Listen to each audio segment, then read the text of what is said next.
सूरत अल-माइदा की इब्तिदा है और ये छठे पारे का 5वां रुकू है। सूरत अल-माइदा मदनी सूरत है।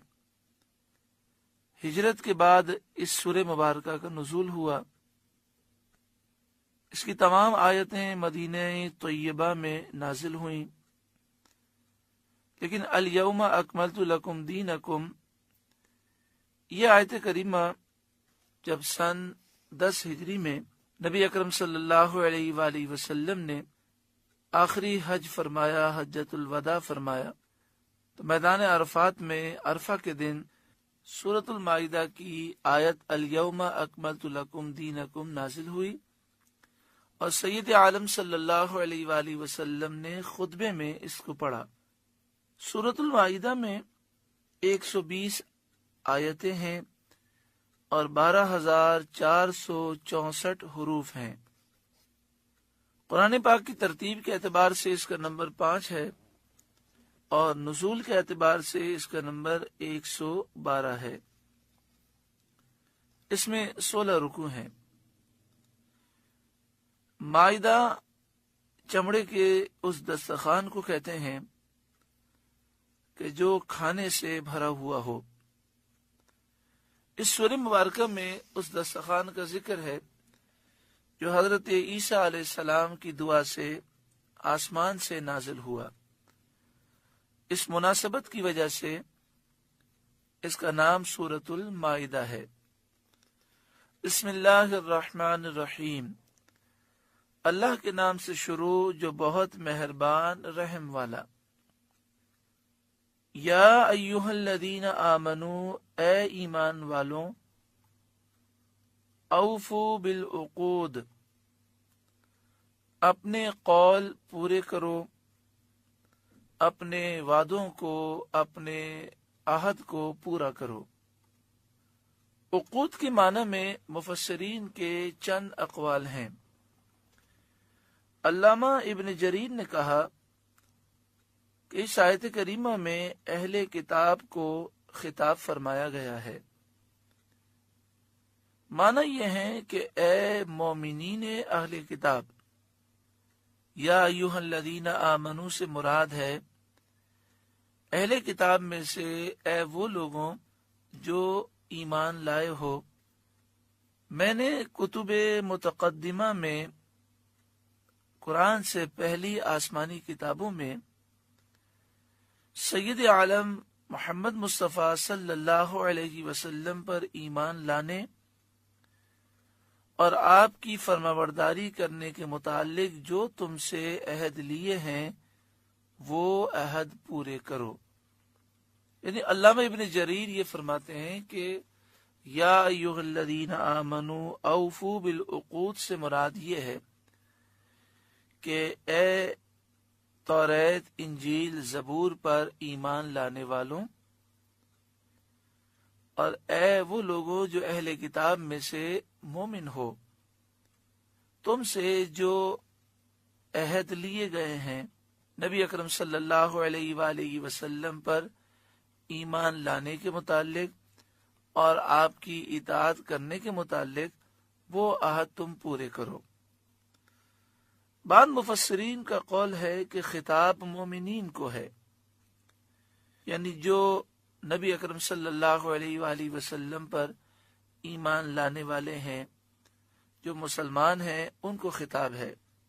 उन्हें उक़ूद के वफा करने का हुक्म दिया गया कि जब वो वादा करें, जब मुआहिदा करें तो उसे पूरा करें।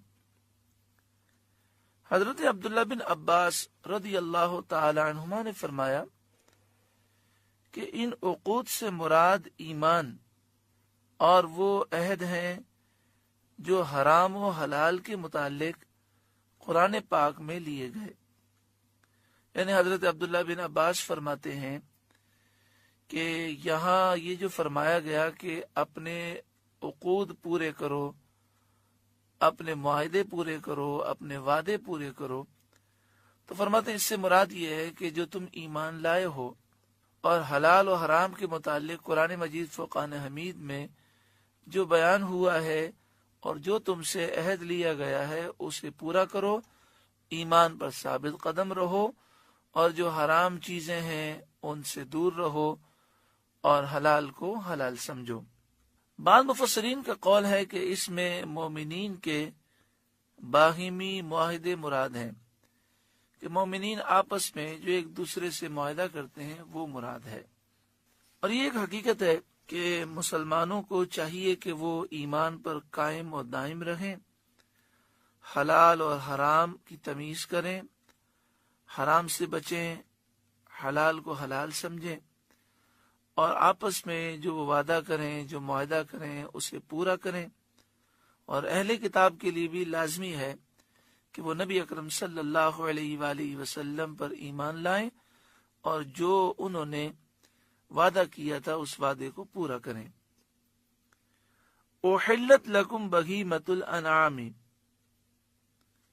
تمہارے لیے حلال ہوئے بے زبان مویشی، الا ما یتلا علیکم، مگر وہ جو آگے سنایا جائے گا تم کو، یعنی جو جو جانور تمہارے لیے حرام کیے گئے اس کے علاوہ تمام جانور تمہارے لیے حلال ہیں۔ غیر محل الصید وانتم حرم، لیکن شکار حلال نہ سمجھو جب تم احرام میں ہو۔ جب کسی نے حج کا احرام باندھا ہو یا عمرے کا احرام باندھا ہو، خشکی کا شکار حالت احرام میں حرام ہے۔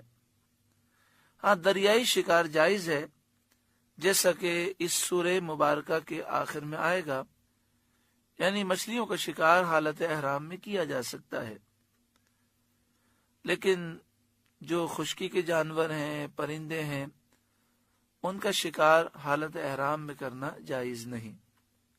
اور یہ مسئلہ یاد رکھیں کہ یہ مسئلہ تو اس وقت ہے کہ جب جس نے احرام باندھا ہو وہ حرم سے باہر ہو۔